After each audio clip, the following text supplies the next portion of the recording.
To order. Our first matter on our agenda is to our election of chair and vice chair, and I'll turn it over to staff. Great. Thanks. Before that, I'd just like to do a roll call for the matter of the record. So I'll start off with Chair Bizzle. Here. Vice Chair Antoine. Here. Board Member Barry. Here. Board Member Perricone. Here. Board Member Wiggins. Here. And Board Member Warta. Here. And we have Councilwoman Anderson present as well. So all members are present and accounted for, and we do have a quorum of the board. So the next item is for entertaining of a motion for a chair and to have, so I'm more than happy to do that for you. So the next things we have to do is an election of the chair and the vice chair for the board. So as a matter of process, I would like to entertain, or chair, if you'd like to entertain a motion for nominating the chair, and then you'd have to get a second for that.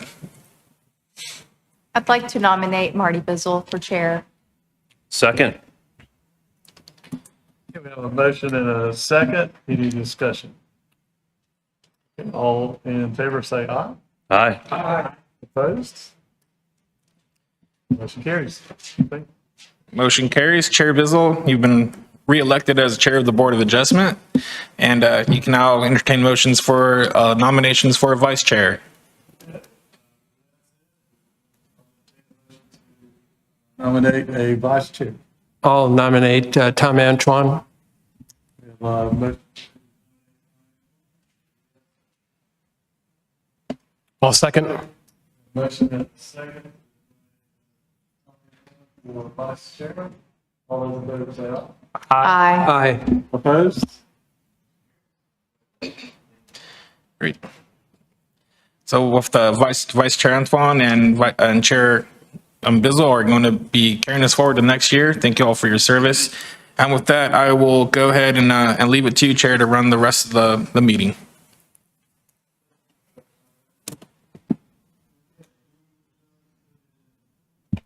There are no adjustments to the agenda. Okay, moving on to item 4, approval of the minutes of the February 21st, 2024 Board of Adjustment minutes. I trust everyone has had a chance to review those minutes, and are there any corrections or comments? All right, hearing none, I'll entertain a motion to approve the minutes from February 21st. Move to accept and approve the minutes. You have a motion to approve, Mr. Antoine. Do I have a second? I'll second. You have a second. Any discussion? All those in favor say aye. Aye. Opposed? Motion carries. Moving on to item 5, old business 2023-162 variance, Aldi setback variance. Presenter would be our board attorney, Mr. Francis Raspberry. Mr. Chairman, as we mentioned on previous case, with the findings and conclusions, the final order, Mike. Thank you. The approval of the final order in the most recent decision that you all reached 2 months ago is mostly perfunctory. The proposed order, which includes findings, conclusions of law, and decision, were drafted by myself and Mr. Mike Frankie with our firm. If there are any questions, happy to answer, but it's an attempt to reflect your discussions and the decision in your case. Okay, any questions for Mr. Raspberry? I just want to mention that it was last month, not month before last. That it was. February, I'm sorry. And for the record, as I recuse myself during the hearing, I'm abstaining from the vote. Very good. Any questions? Okay, hearing none, I will entertain a motion to approve the findings of facts. I move to approve the findings. We have a motion. Do we have a second? I'll second. We have a motion and a second to approve the findings of fact. Any discussion? Okay, all those in favor say aye. Aye. Aye. Opposed? Motion carries. Findings of fact are approved. Okay. Moving on to our next item of business is item 6, which is a evidentiary hearing, case 2023-102, variance 103, Quail Court carport variance. And we'll turn it over to staff for presentation.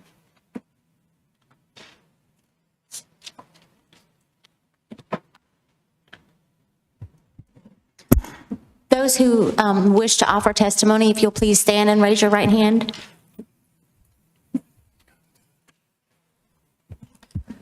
Do you solemnly swear and affirm that the testimony you're about to give is true to the best of your knowledge and belief?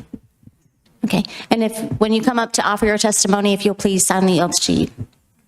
Thank you.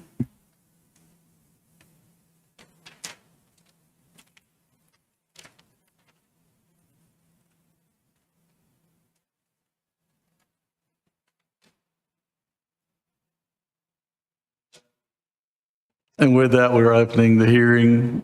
Raz, do you have any instructions for the audience? Sure, I'll just say as by way of introduction, folks, this is a quasi-judicial court-like hearing. Oh, Raz, can you turn your mic on? Sorry. Gosh, I'm so sorry. You know, half of our towns, the button needs to be held constantly. The others just at the outset, and another group doesn't need a button to be pushed. I get confused sometimes.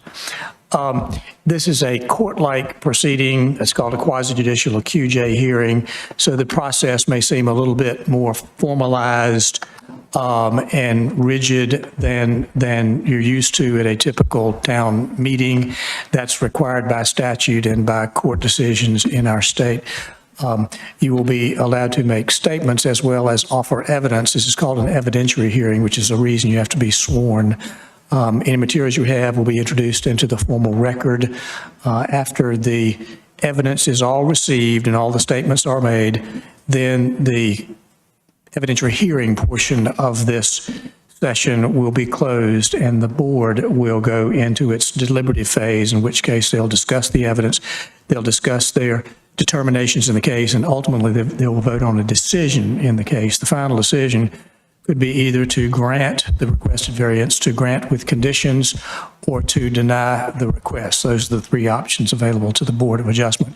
The case begins with the planning director making sort of an introductory statement concerning matters that are not disputed about this case, just to introduce what you're asking for and the issues to be addressed by the board. But that's the process here. I'm the attorney in case to the board in case any questions come up procedurally or otherwise, which we don't anticipate. And the board will make its decision, and the decision becomes official a month after the decision is made, when a final written order is prepared and put before the board, as just took place, for their final approval of the case and the write-up on the case. But that's just a brief summary of the process. It may be a little bit confusing, but there is a reason behind that. Thank you.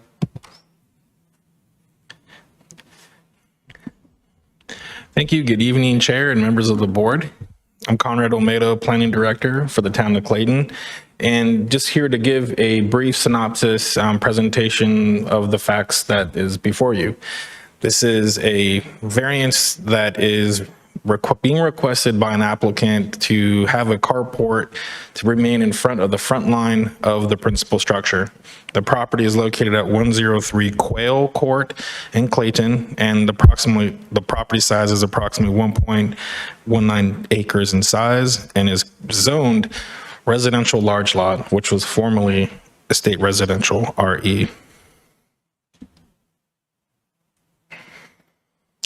This is a brief map showing you the zoning district and the general location of the property in question.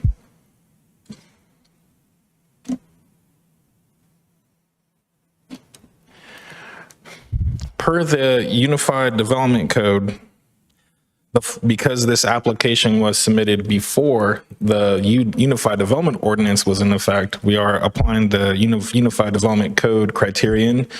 The findings of fact are as indicated on this slide. So no variance. The 4 findings of fact must be met for the board to grant a variance. And as a reminder, that is a 4/5 vote. Unnecessary hardship would result from the strict application of the ordinance. It shall not be necessary to demonstrate that in the absence of the variance, no reasonable use can be made of the property. Subsection B, which would be the second finding of fact, would be the hardship results from the conditions that are peculiar to the property, such as location, size, or topography. Hardships resulting from personal circumstances, as well as hardships resulting from conditions that are common to the neighborhood or the general public, may not be the basis for granting a variance. Subsection C, the hardship did not result from actions taken by the applicant or the property owner. The act of purchasing property with knowledge that circumstances exist that may justify the granting of a variance shall not be regarded as a self-created hardship. And the 4th finding of fact is the requested variance is consistent with the spirit, purpose, and intent of the ordinance, such that the public safety is secured and substantial justice is achieved.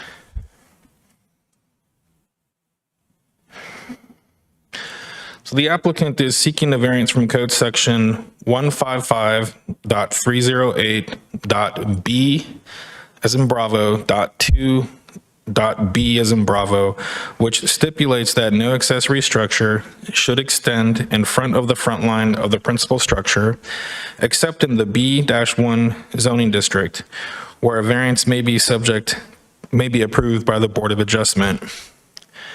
And for clarification, this property is not in the B1 zoning district.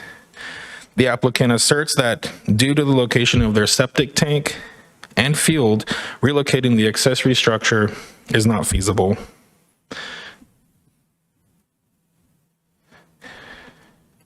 This is a rough schematic site plan that shows the property.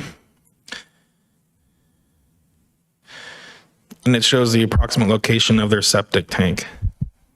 This was provided in their application.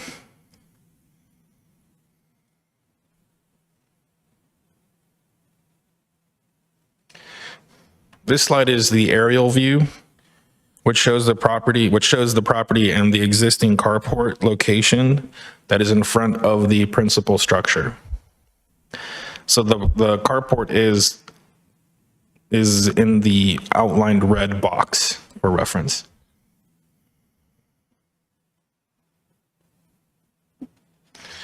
Here is a street view of the property showing the carport as well as the principal structure.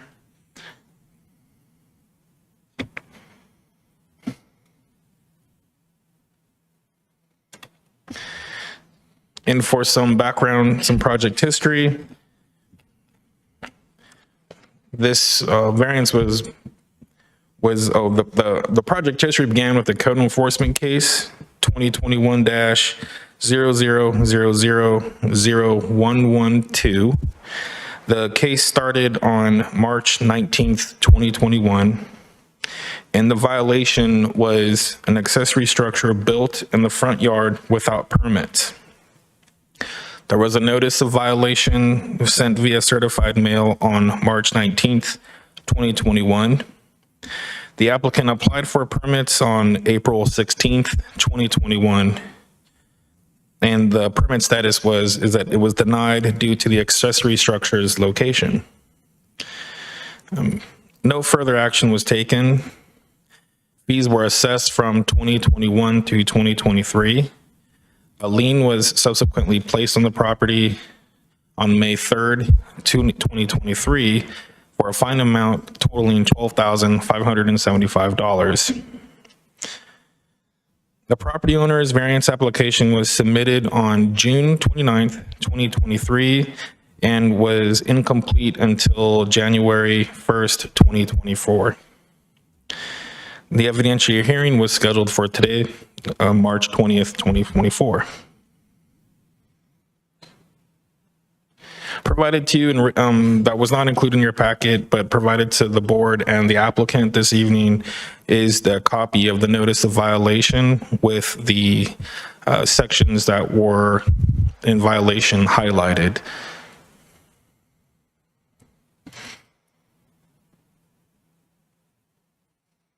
Also provided to the board and the applicants is the notification of lien for the amount of $12,575. As filed in the Johnson County Register of Deeds. And this lien was filed on the property on May 3rd, 2023. Considerations. The Board of Adjustment shall review and make a final decision regarding the variance application. Conditions may be imposed regarding location, character, and other features as may be deemed by the board to protect property values and the general welfare of the neighborhood. And the variance will run with the land. As a matter of course, staff has no recommendation and will be available for any technical questions the board may have, but I will now give room for the applicant at the chair's discretion. I have a question. Can you go back to the timeline slide? Yes.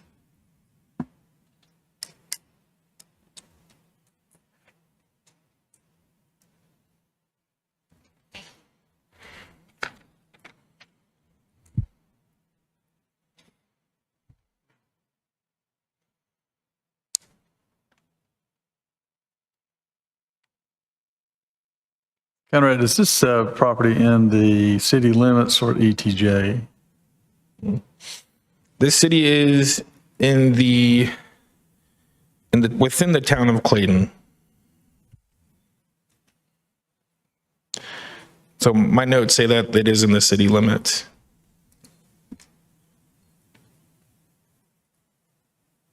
They're nodding no. Do we have confirmation of that? I'm sorry? They are nodding no to you stating that they are in the town limits. Do we have confirmation that it is in the town limits? I can double check that on my computer and let the board know. Thank you.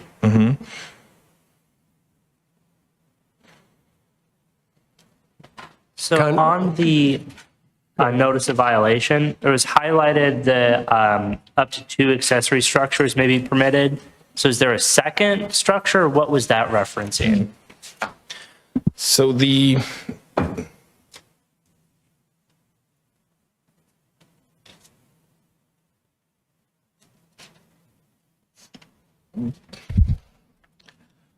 believe that is a highlight just to inform the applicant in case they were exceeding that number of accessory structures, but I know that there might be a question to the applicant to ask them the total number of accessory structures on their property would be appropriate. Is a deck considered an accessory structure? An attached deck, in my opinion, would not be considered an accessory structure. Okay, thank you. Typically, that's referring to detached accessory structures like sheds, garages, carports. Conrad, do we know from the record whether or not the applicant was advised at the time their permit was denied back in 2021 that there was an option to apply for a variance then, or were they simply told the permit was denied and that absent removing the structure, they would be fined? I mean, did the notice indicates they have to reach out to the planning department? Does the record show they did or did not? We can ask the applicant, but I was wondering if the record showed anything. Yeah, correctly. Unfortunately, I don't have the answer to that question. I don't have the code enforcement officer who issued the letter to answer that question either. So the information I cannot provide an answer to that question. But like you said, it might be appropriate for the applicant to provide you some of their experience with receipt of any denial from staff at the time. And I don't think it has necessarily bearing on findings of fact, but it would be nice to know if the delay was caused because they simply did not know that that was an option. So. Conrad, it's difficult to tell from this sketch, but do we know if the carport is within the setbacks? Is it violating a setback, or do we think it's out? Let's see. So because the structure is located, the front setback would not be applicable to this structure because the setback would be not to be located in front of the line of the principal structure. So in that regard, it would not be conforming. The setback question necessarily is not applicable because the setback, if you will, is the location of it to be behind the front line of the principal structure. So if I may, the house, since it's set back further in, it basically says that the accessory structures would need to be pushed back to not be in front of the home, as you can see on the site plan that the applicant provided. Thank you. Any other questions for Conrad? I have a question. I drove out to this property to view this because I didn't think that the graphics that we were being provided were very clear. To me, this doesn't reflect what is there. I mean, it makes the carport, and I mean, you know, it's a hand drawing, but the carport looks very small and the septic tank looks, and drainage system looks very large. I mean, the carport footprint is much, much larger than this. And I mean, that's the largest septic tank. I mean, you know, if you go back to the actual the photo, I'm sorry, not the aerial view there, it's a lot more telling. The carport's as big as the footprint of the house nearly. Do we have a better representation of the septic tank and the carport size? In terms of the provided site plan, staff accepted the site plan after working, I want to say, with the applicant to provide the site plan that was afforded. So we don't require a surveyed site plan with the kind of detail and resolution that you might expect of another kind of development, for instance. So this is, if I may, this is probably a good faith effort from the applicant to demonstrate as best as their ability to provide the board with information aside from, you know, other kind of site plan renderings, either working off of hiring a professional consultant to provide a site plan that is measured, or providing that information on an aerial image. So without, it might be a question though for the applicant to inquire with regards to the site plan and the square footages of the structure itself and, Okay, and thank the you. size of the septic tank. Okay, Amy? I have just two questions, maybe. Who was the applicant for the permit? Was it the homeowner, or was there a general contractor involved? So we don't have the original permit as an item for consideration, so it might be a question for the applicant on who was the applicant. Okay. Then the second is, on this image here, can you tell me where the side yard setbacks are? So if I can, so the property does go further south, but typically what you'd have is a front setback would be parallel to the street. I can show my map. Yeah, that'll work. I'll illustrate with my mouse here. Yeah, that's good. So I'm drawing what a front setback would be. Okay. And the other lot lines, the side lot line would be with this line right here in the image.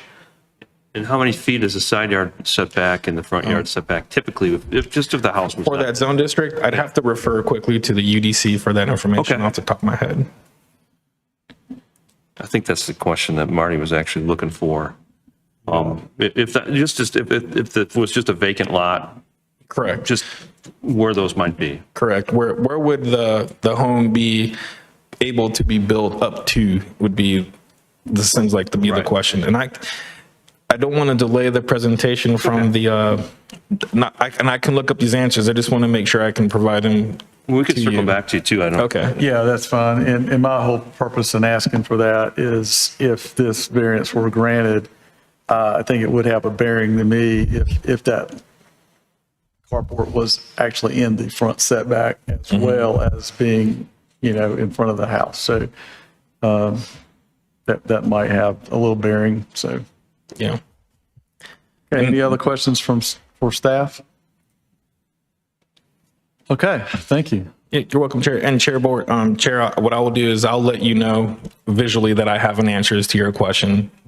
And call me when you can. Thank you. Okay, thank you. Okay, with that, we'll hear now from the applicant. And if you will, please, as you step forward, give us your name and address for the record. Do I need to sign this paper? Yes.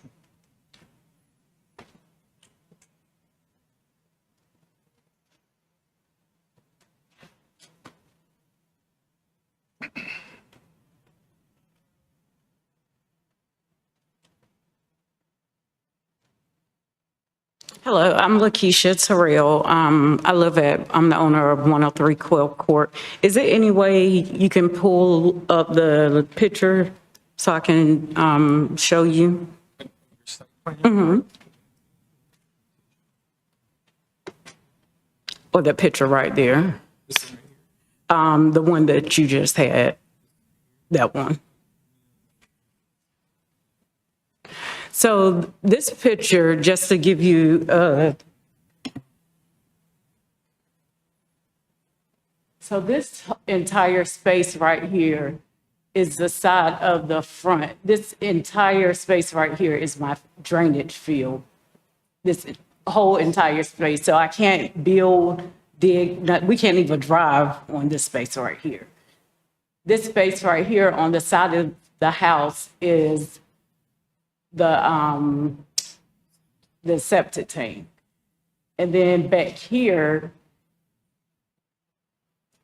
in the back of the yard, right here and coming up this way, we have a creek and it comes all the way up to right here and goes over to this side.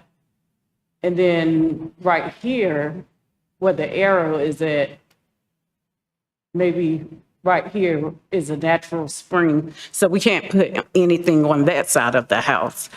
And so the only place that we could put it, and the people that put, the company that actually did the carport, they were supposed to get the permit.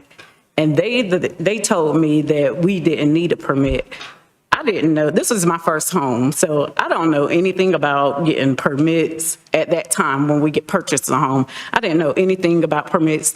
I didn't have parents to tell me anything about what I needed to do, what we needed to do. So I was just trying to provide a home, a stable home for me, my husband, and my kids. So that's what happened. So this is the only place that we could put a carport at. Like I said, because that entire side area is the drainage field for whatever reason. So that's the only spot that we could put a carport at. Far as the communication for the postage that they claimed that they were sending, I don't know how they kept getting it. But far as on January 26, 2024, I reached out to Lori Bryant because I got a letter, a certified letter saying it was a lien on my house.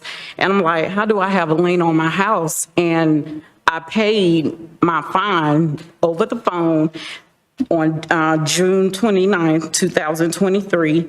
I paid my fine over, like I said, over the phone through Lori Bryant. I got a message an email from her and told her everything is fine. The next time I get a letter from her is to let her know when someone from the planning department will reach out to me, and it will be, we'll schedule a meeting like this.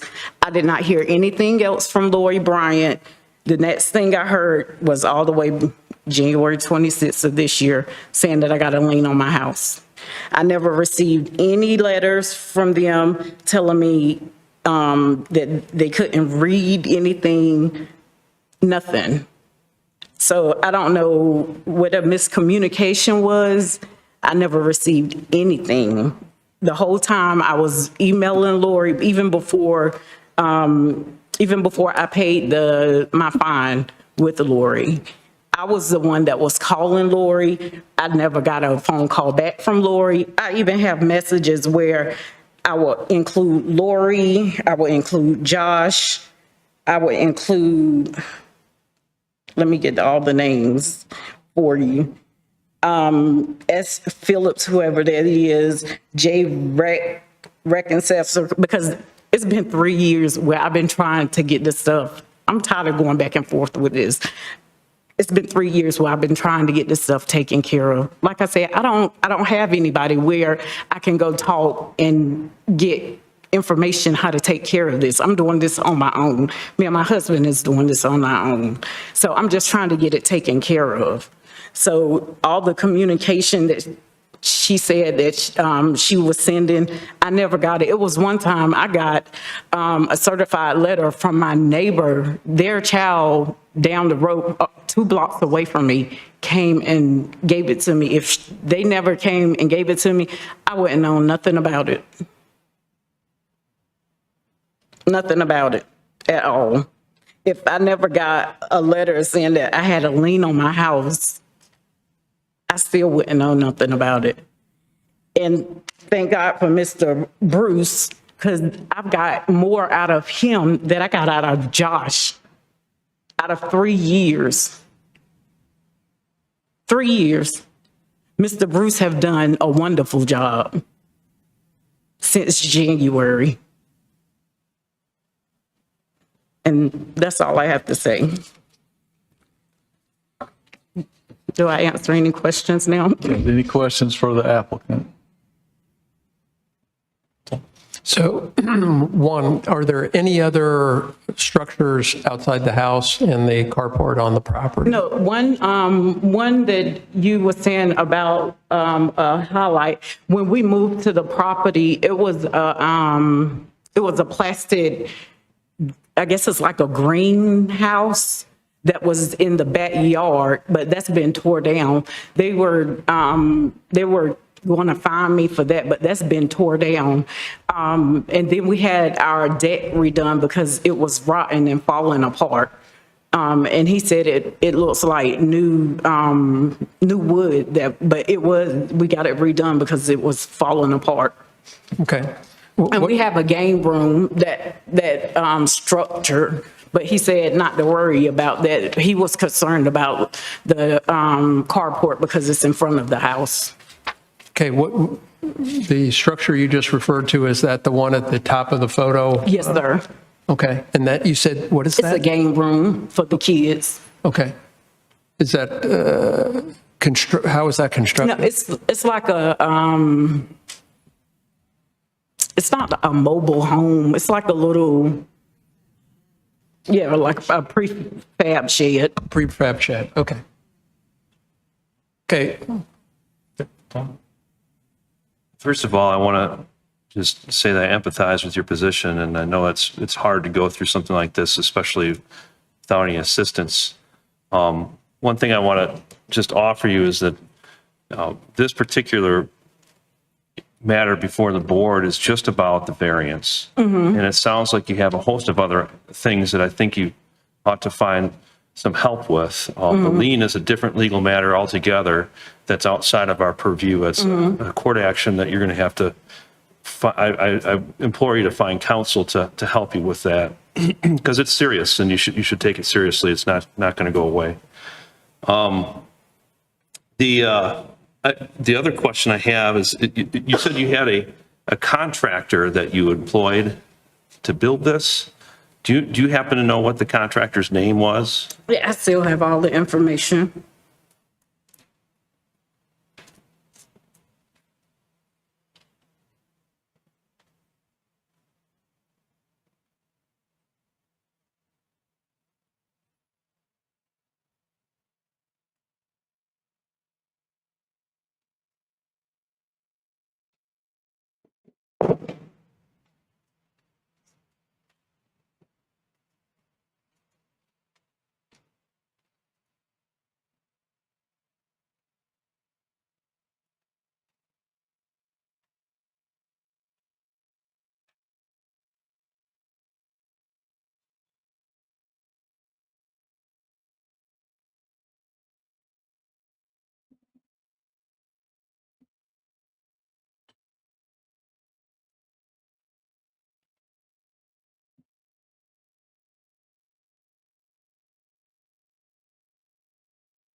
Any time, that's okay. The other question I was going to ask you, just so that you're not looking for just one thing, but I was curious also about what potentially the value of the work that the contractor would charge you might be.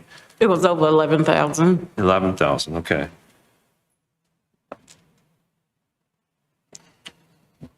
So that's an easier way to get to the answer I was trying to find out.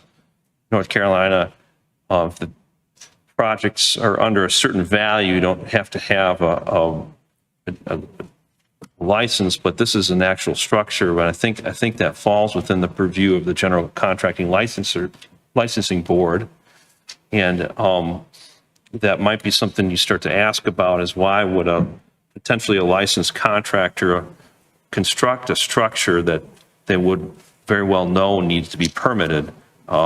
If that's the case, then you might have another issue in front of yourself, not necessarily what we're considering today. Again, it's just the variance.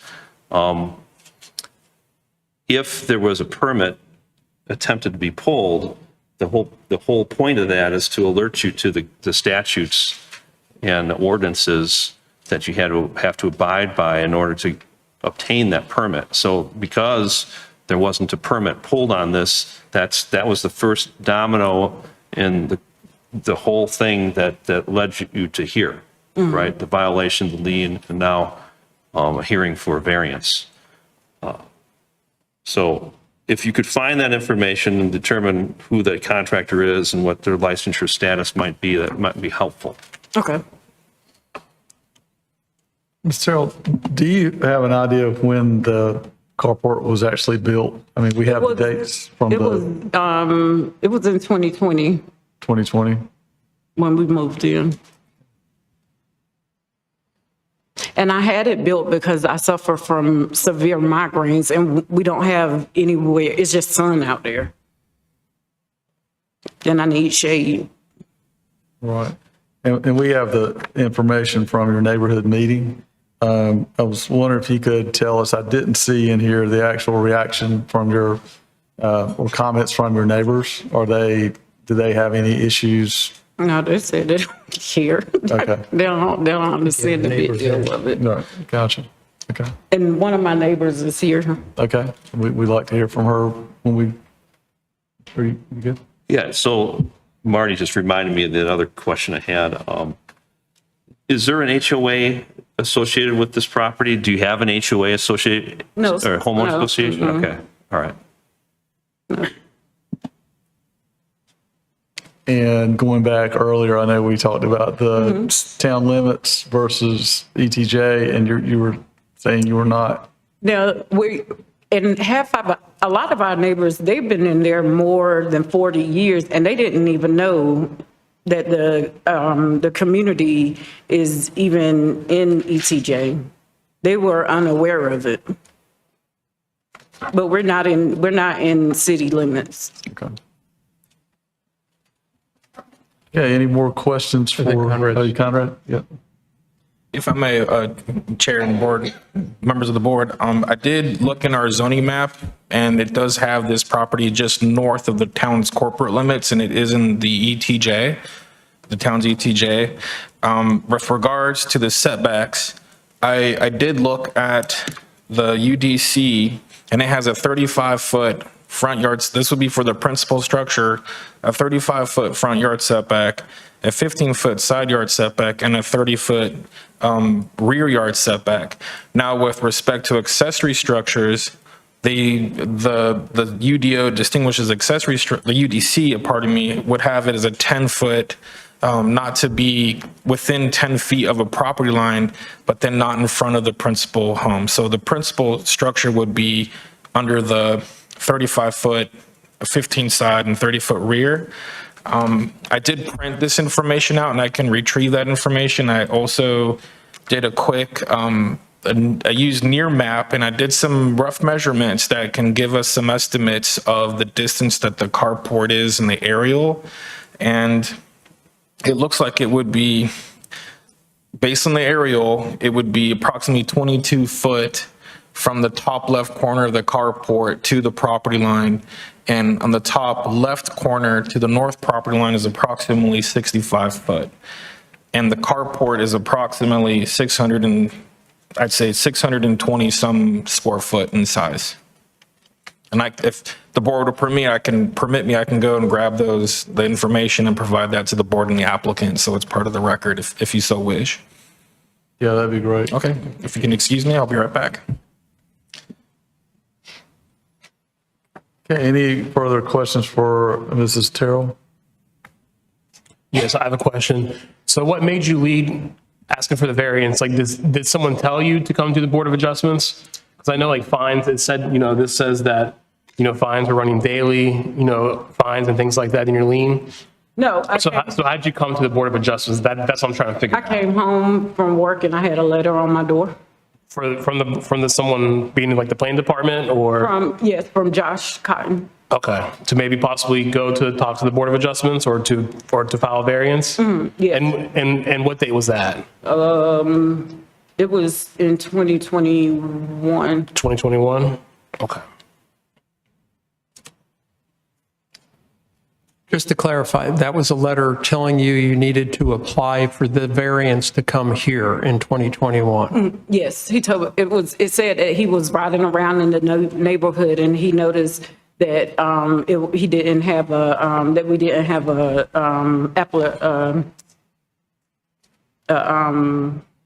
permit.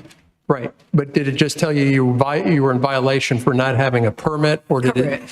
But what I want to make sure of is it also told you that your option was it was probably telling you to apply for a permit. Apply for one, yes, sir. Okay, after your permit was denied, were you advised that No, I didn't. He didn't deny it. He told me he had his number and told me to give him a call. Right, but after you did apply for a permit, according to the record, and that was denied, and then what happened after that permit was denied?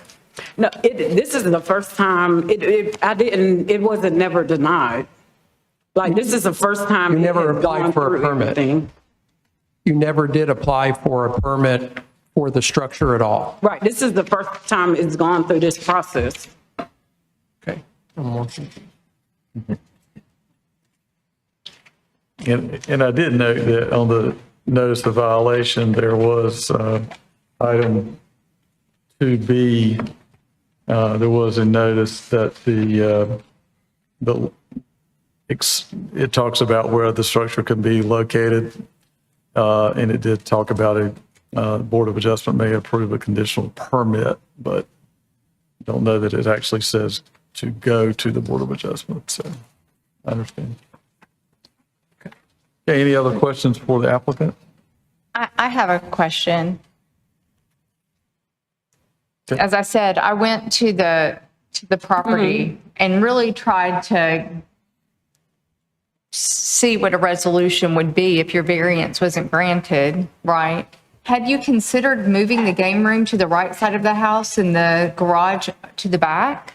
I mean, But can you tell me? The only thing is we can't drive on the get back there because of the You're crossing drainage septic field. Because of where the septic field. They told us we can't drive on the drainage field. How do you know exactly? I mean, because when I was there, it's not clear where the septic is. How do you know exactly where the septic field is there? So the septic tank is right here. Okay. That spot right here is the septic tank, and all of this is the drainage field. And you're not allowed to drive even on the drainage field? not the Yeah, they septic told us tank. not to drive on the drainage field. I sent the pictures to Bruce of the drainage field and the septic tank from the land inspection, so you all could see it. Okay, thank you. Can you tell me how that carport's constructed? Is it like an erector set? Or is it? My husband could tell you, I don't know. All right, any more questions for Mrs. Terrell? Okay, thank you. Okay, who else would like to be heard? That's on. Yeah, yeah. Not gonna lie, I'm nervous. I'm not good at public speaking. Oh, it's okay.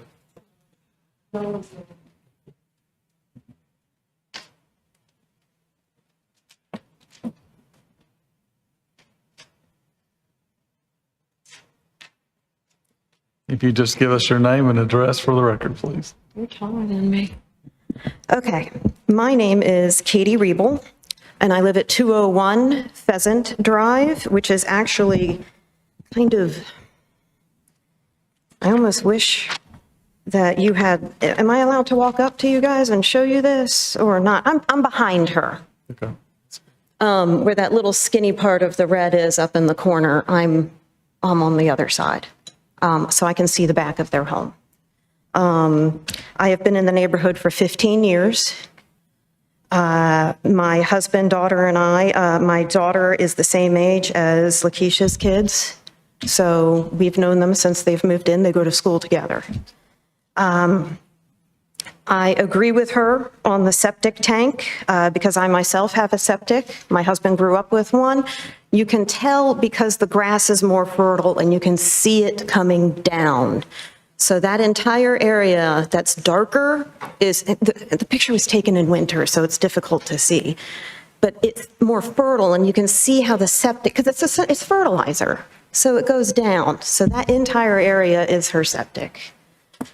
I have spoken to other neighbors in the neighborhood. We don't have a problem with this. They keep their yard clean. It looks fine. It's not trashy at all. And it's just out of a neighborhood of, I believe we have around 90 homes that were built in the 90s. There's only maybe 5 or 6 that do not have garages. And Lakeisha's home is about the only one that doesn't have an other option. All those other homes can put something behind their house. They don't. It's all wooded, and the creek that she's talking about actually goes into my yard as well behind their home. And this is actually a better aerial, but it's all wooded. So there's no real other option. So that's about all I have. Okay. Just a neighbor's opinion, I guess, but. Thank you. Any questions from the board? Thank you very much. Sure.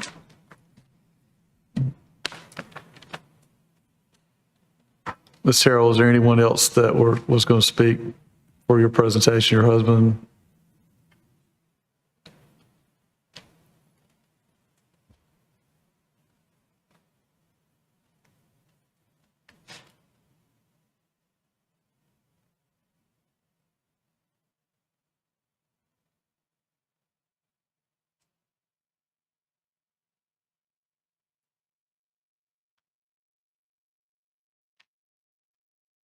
Good evening. My name is Kevin Terrell. I am from 103 Quail Court, Clayton, North Carolina. To give y'all a better understanding of everything,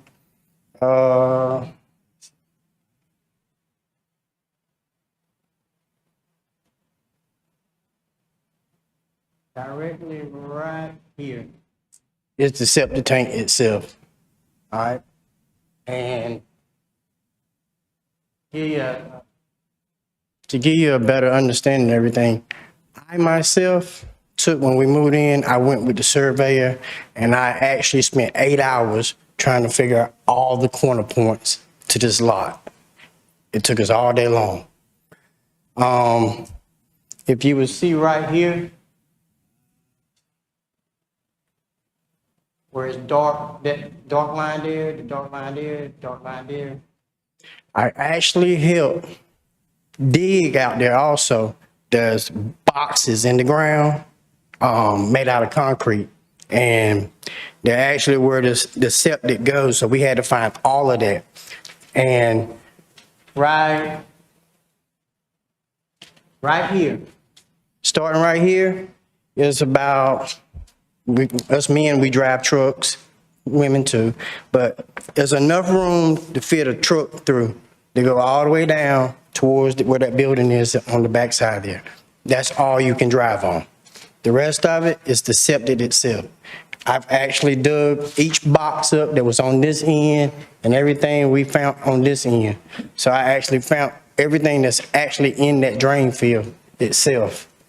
Right here where the blue arrow is actually a natural spring that pops up right there. And it actually goes in my neighbor's yard also across the road. So that spring actually comes from across the road, underneath, and comes over. And it's directly, if you go out my front door and come down the little sidewalk there, where that blue at, it's probably maybe 10, 12 feet from the side, that sidewalk right there. The spring, you can go out there and stick your cup in there and drink it if you, it's that clear, but it's a spring right there. So there's no way I can put anything there. And if you come off the driveway just a little bit, you're gonna get stuck if it's wet. I'm being honest. The carport itself, it's custom. It's 30 foot wide, just to give y'all an estimate of everything of it. It's 30 foot wide, it's 21 feet deep, and then it's got 6 foot of a roll-up door in the middle for storage in the backside of it. Everything else, I've been trying to understand the easement of where the creek is, because at first I wanted to put, like you were saying, put the carport on this side, but if I did it on this side, I'd be stuck. No, any car go through there, you're gonna tear up the yard. I don't want the yard torn. On that side, I can drive straight up, but each time you're driving over that, you're gonna be driving over pipes and stuff, and after a while, you're gonna have a mess that you don't want in your yard, So the only place was to put it right here. That's all I can tell you. If you have any questions, I feel free to answer. Any questions for Mr. Terrell? Mr. Terrell, I was just curious, and you may have mentioned this, the carport is constructed of wood or metal? No, it's constructed of the galvanized metal. The posts and stuff, the guys like link it in, bolts, screw it up and everything. They slide it up and they got the aluminum siding on it and everything. Right. Yes, sir. Gotcha.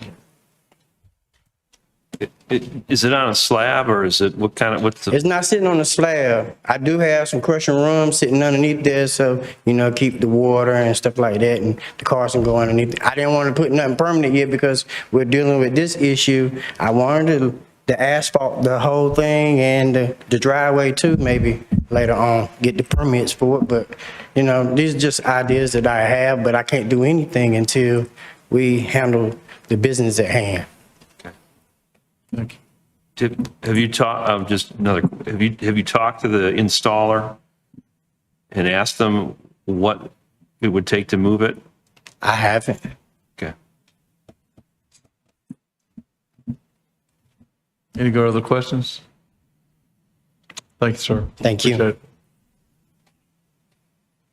Anyone else would like to be heard? All right, we'll bring it back to the table. Anything else from staff? Yeah, Chair Bizzle, I do have a printout of the documentation that I was referring to earlier for the board and for the applicant, if I may so provide that to you.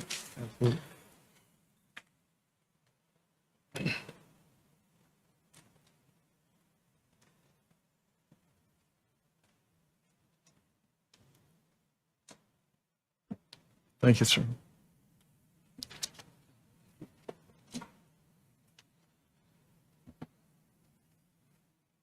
Thank you.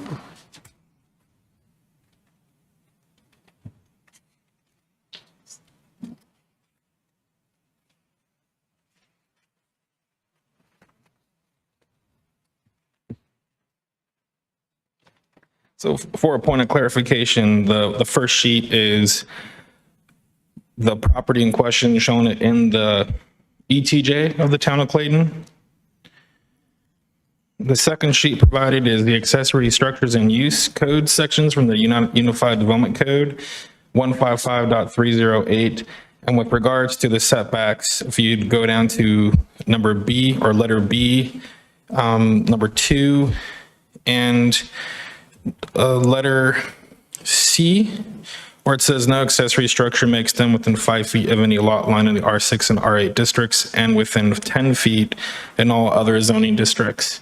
So that particular setback is for the accessory structure. Then the next sheet has the RE district dimensional standards.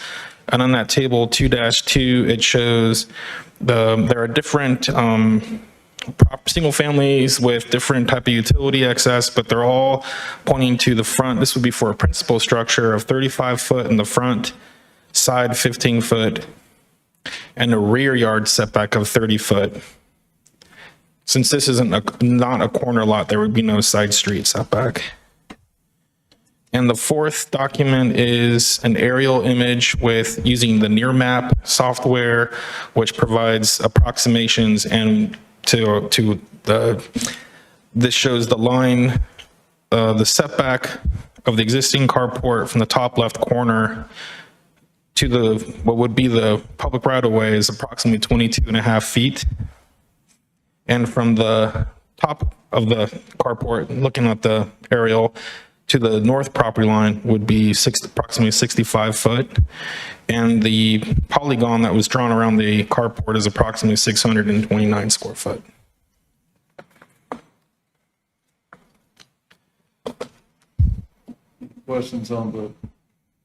Any questions on the documents that Conrad has provided? Yeah, I have a question. For part 4, so number A says up to 2 accessory structures.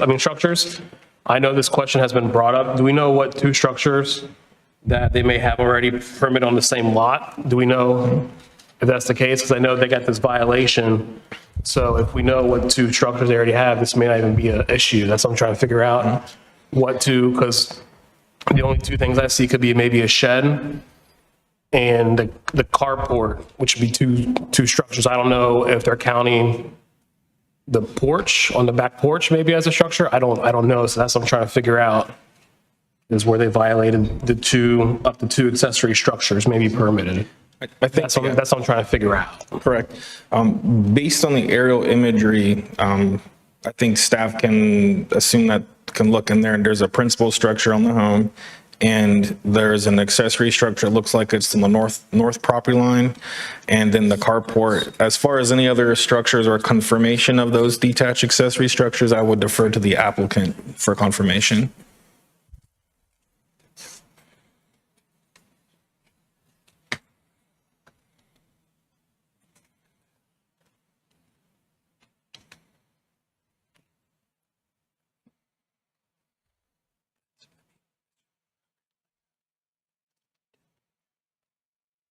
Any other questions for Conrad? Thank you very much for providing these on the fly, I would say, too. I appreciate it. You're welcome. Appreciate Thank that. Very helpful.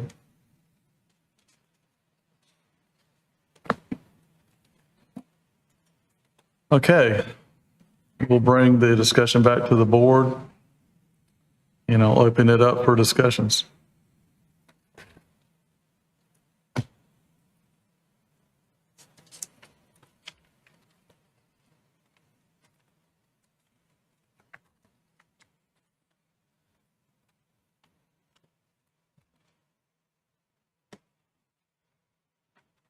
I'm prepared to make a motion. And I would, let me ask the flavor of the board, do we want to take these findings one at a time, or do we want to vote? And I may ask Ms. Raspberry, should we take these findings one at a time? Mr. Chairman, members of the board, we've had these kinds of variance applications and underlying and lead up circumstances come before you in previous cases. This is what we sometimes call an after the fact request for a variance. And under the law, the vice chair raised the same issue at the beginning of the hearing, but under the law, the determination of whether an unreasonable hardship supporting a granting of the variance exists is based upon attributes and conditions of the property itself, not matters of equity concerning delays in getting a permit, whether a permit was or was not applied for, whose responsibility that may have been, the issuance of the NOV and the fines that have accrued, all of that and all of the reactions you may have on that are not technically are not supposed to be considered in determining whether a variance should be granted or not. You are to look at the property itself and the conditions and the attributes of the property, as I mentioned, the chronology of events regarding not getting the permit, notices from the town, the question of accrued penalties and so forth. That can't be used to either support the showing of a hardship or not. It's technically not relevant. By the same token, the fact that the structure has been built, it is in place, and it would be necessary conceivably to try to move the structure, the fact that it's there, and it's obviously something expensive and inconvenient to deal with, that can't be used to support a finding that there's a hardship in favor of the applicant here. And I think that Conrad accurately stated that the business of the civil penalties that have accrued in the lien and these zoning violation itself, that's for the town of Clayton and its inspection department to wrestle with. You all are just simply looking at the property and whether the circumstances are such that if they had requested this variance in 2021, the variance would have been worthy of being granted. The facts would support the variance at that time. You essentially pretend that all this is being looked at afresh. So it's not entirely intuitive, the exercise that you're required to go through, but that is the state of the law on this kind of situation. Would you recommend that we take these findings one at a time? Was that their discretion? Mr. Chairman, it's a difficult case for that, obviously, because perhaps it would just prompt structure in your discussion that might lead you to get a better sense of where you're leading, and you might help you identify important pieces of evidence that you heard or evidence that you didn't hear that would lead you toward a decision. So I think the answer is yes. I have a question agree. before we, Thank you. before we do that. Sure. For Raz. Can we, or is the assumption that the lack of a carport a hardship inherently a hardship? Is it assumed that not having a carport is a hardship? if by all other measures, the property does not allow for it, is the lack of a carport a hardship in and of itself? That's a very difficult question to respond to. I don't think it's a presumption of a hardship. It's not entirely irrelevant, but, I think it's up for y'all to determine if this applicant not being able to have a carport, given the property, if you think that's inherently hardship, as a matter of law, I don't think it is. I don't think it's one way or the other. Raz, if I may, Yeah. the plain language of hardship on the second point basically or actually the first, I'll just read it, and maybe it'll become clear if we read it. Unnecessary hardship will result from strict application of the ordinance. It shall not be necessary to demonstrate that in the absence of the variance, no reasonable use can be made of the property. And I think it's a question as to the property usage and not necessarily the hardship of the individual, okay? I think that's where that lands. I would agree with that reading. I think it's overall use of the property, whether that means inability to have a carport is a use that you have to have. But I'm agreeing with you, but that doesn't make the case in and of itself. Thank you. Okay, unless I hear any objections, I think we will take these findings of fact one at a time. All right, let's go through them. Finding of fact number 1, unnecessary hardship would result from the strict application of the ordinance. It shall not be necessary to demonstrate that. In absence of the variance, no reasonable use can be made of the property. Comments? I think with Raz's guidance on this particular one, if we're open to comments, Marty, if I may. Sure. The way that this has been presented to us with the drainage and septic field immediately to the north of where the carport's located, and then the natural spring and the creek to the south, and the position of the house where it is now, this little parcel is pretty well landlocked. So I think that they're limited. I think it actually meets some of these criteria that it's hard to play. If we just take it, the front of the house by itself, because there's components to the variance that are to the ordinance that we have to consider here. One's a front yard setback that you rightfully asked about, and the other is front of the house. Can it be placed somewhere on this property other than the front of the house? I think is a valid question. I would respectfully disagree. Okay. And how? For the very reason I don't believe that it presents an unnecessary hardship not to have a carport. Okay. But I think, number 1 state. if I may, the carport itself and having it is not the hardship. It's how we use the land. Is the land so limited in its natural features that it's restricting where the carport could be placed if you want to build one? That's making an assumption that a carport is a necessary structure. But that's not what the language says in the ordinance. The last half of that, can we advance to that slide with the things we're discussing here? I'm sorry, I don't have it before me. There we go. That no reasonable use can be made of the property is, I believe, the difference there. And I believe that the property can be reasonably used separate of a carport. Okay, so if I'm going to apply for a permit for a new structure on this particular piece of property, where else would it go for me to have vehicular access to it?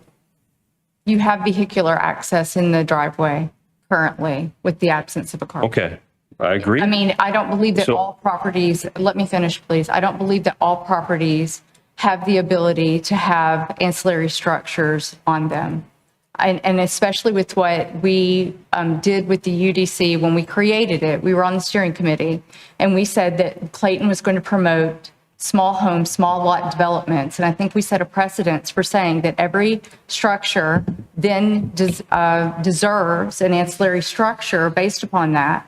And I think that's a slippery slope that we're walking down, that if we say that every small lot development, and this isn't even a small lot, this is a large lot that has some topographical features that prevent a structure like this from being placed on it. But based on what we've done with the Universal Development Code, and we've promoted small lots, and we've promoted this throughout Clayton, that we are then saying that every home deserves a carport because it can't be used without it, then we could be coming down a place where we're constantly hearing these cases because we state that a carport is by its very nature required for a home. But no, I disagree wholeheartedly in the fact that we're supposed to be evaluating the actual parcel itself on whether or not it's suitable to build a structure on it.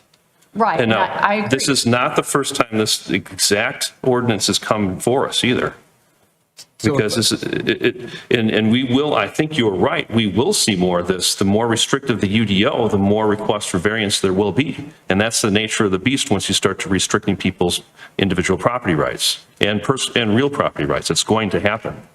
So I want to jump in because I think, and I'll tag off the last part. I think this is a question of not whether a carport is necessary. The question is really if I, as a private landowner, want to build something on the property and use my property to its fullest, can I do so? And if so, how can I do that? If, in this case, what are the restrictions of the property relative to completing that additional use? Because I don't think we're in a position, nor should we as any governmental entity be deciding, long as it's within the scope of zoning to have a carport there. I think the question is, as a private property owner, can I do that, yes or no? And if so, where can I do it? In this case, I agree with Tom that the hardship is would result because the only place it can go is out in front of the house, which is why the variance is being requested. So I think number two is the slam dunk because the site does restrict it. The restriction, the hardship didn't result, in my mind, from the decisions of the applicant. And if you go to the last one, the variance is consistent with the spirit intent of the ordinance, and that is to allow people to have an ancillary structure if they so choose as a private property owner.